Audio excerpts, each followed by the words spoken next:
गांव का नाम था कालीघाट। एक छोटा सा गांव जहां सुबह की शुरुआत मंदिर की घंटियों से होती थी और रात का सन्नाटा भी भगवान के नाम से टूटता था। उसी गांव में रहता था राघव। राघव कोई साधारण इंसान नहीं था। बचपन से ही उसका झुकाव भगवान की भक्ति की तरफ था। जब बाकी बच्चे खेलते थे, वो मंदिर में बैठकर घंटों ओम नमः शिवाय का जाप करता रहता।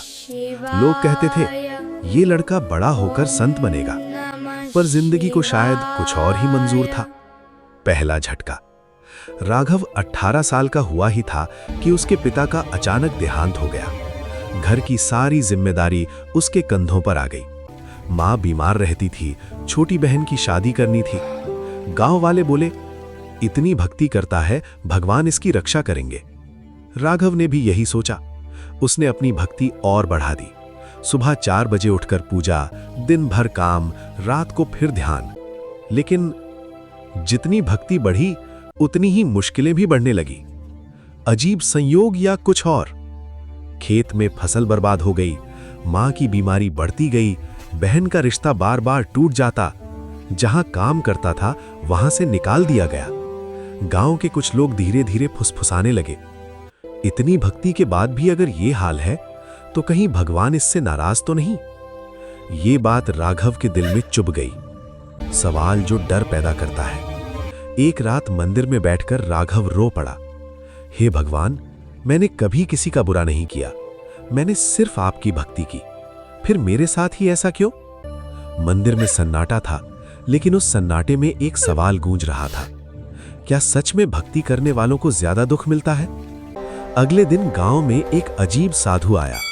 लंबे बाल, गहरी आंखें और चेहरे पर एक अजीब शांति। वो सीधे राघव के पास आया और बोला, तू भगवान से नाराज है? राघव चौंक गया। आपको कैसे पता? साधु हल्का सा मुस्कुराया और बोला, जो सच्चा भक्त होता है, उसका दर्द भगवान पहले दूसरों को दिखाते हैं। राघव समझ नहीं पाया, सच्चाई जो आसान नहीं होती। साधु ने कहा, तू सोच रहा है कि भगवान से सुख मिलेगा, लेकिन असली भक्ति सुख पाने के लिए नहीं होती। सच्ची भक्ति होती है अपने कर्मों का हिसाब साफ करने के लिए। राघव ने पूछा, मतलब? साधु बोला, जो इंसान भगवान के करीब जाता है, उसका हिसाब भी जल्दी होता है। कर्मों का खेल। साधु ने जमीन पर एक रेखा खींची और कहा, मान ले तेरे पिछले जन्मों के कर्म एक बोझ है। जो इंसान भगवान से दूर रहता है, उसका ये बोझ धीरे धीरे उतरता है, कई जन्मों में। लेकिन जो भगवान के पास जाता है, उसका पूरा हिसाब इसी जन्म में निपटता है। राघव की आंखें फैल गईं। तो क्या ये सारे दुख? साधु ने बात पूरी की। हां, ये सजा नहीं है, ये तेरी आत्मा की सफाई है। सबसे बड़ा सच। तू सोच रहा है कि भगवान तुझे दुख दे रहे हैं, लेकिन असल में, साधु ने उसकी आंखों में देखते हुए कहा, भगवान तुझे जल्दी मुक्त करना चाहते हैं। सबसे अंधेरा मोड़। राघव का मन अभी भी मानने को तैयार नहीं था। अगर ये सब सच है, तो मुझे ही क्यों? साधु ने जवाब दिया, क्योंकि तू सह सकता है।